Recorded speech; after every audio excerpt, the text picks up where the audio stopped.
On my father's side of the family's ranch we had hundreds of ciruelo, plums, trees like walking distance from my gramps' aunt's house. Ciruelo trees are very climbable. One of my gramps' favorite chore was to climb up and collect the fruits in buckets so they could sell in the market. After a long day he and cousins still like to climb around the trees and play Tarzan, eat ciruelas etc., even though they are warned not to stay too late. It's not even too dark, the sky is a beautiful sunset red at around 6, and the cool breeze makes them want to stay longer. Then it begins happening. It's raining ciruelas, like hundreds of ripe ones at a given second. Kid Gramps and his cousins get down from the trees and get pelted with ciruelas on the ground. From the trees they see toddler-shaped silhouettes chucking plums at them.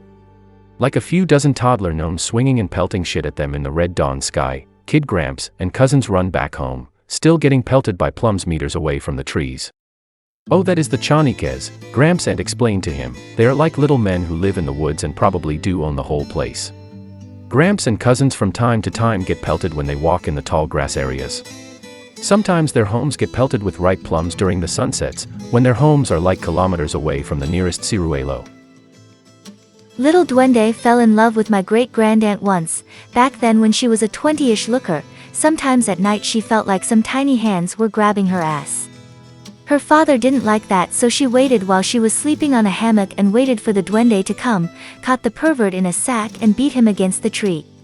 Making sure not to kill him, just to annoy him, so that his Duende family won't come seeking revenge.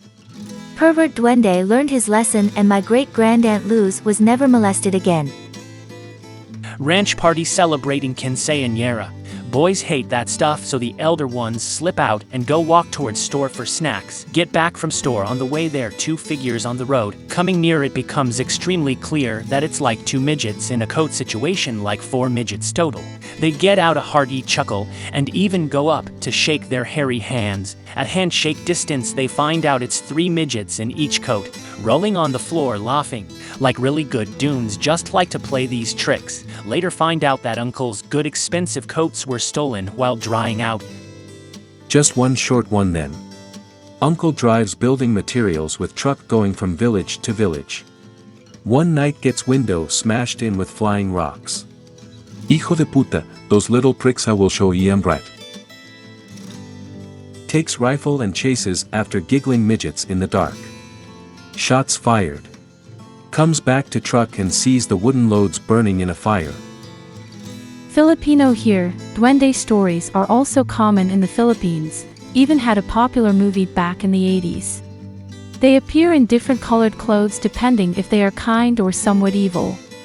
Here's my experience. Our house had 2 floors before. The first floor had the dining room and bathrooms, while the second floor had the bedrooms and TV rooms. I was in high school back then, and had to wake up early for something I can't remember. Going down groggily to the staircase, past the dining room onto the sink to wash my face. As I passed the dining room, 2 duendes were climbing onto the dining table from a chair, like one was standing on the chair, with clenched hands as the other duende was stepping on the other one's hands to reach the table. I was still half asleep at that time, so I shrugged it off as meh. When I realized what I just saw, I took a look at the table again and no one's there, but the chair was in the exact place where the duendes were standing. Parents made sure that chairs are on the side of the wall after meals, and this was the only chair that was on the table at that time. I also noticed a fruit basket on the table, did not even bother asking my mom when she woke up if a fruit was missing.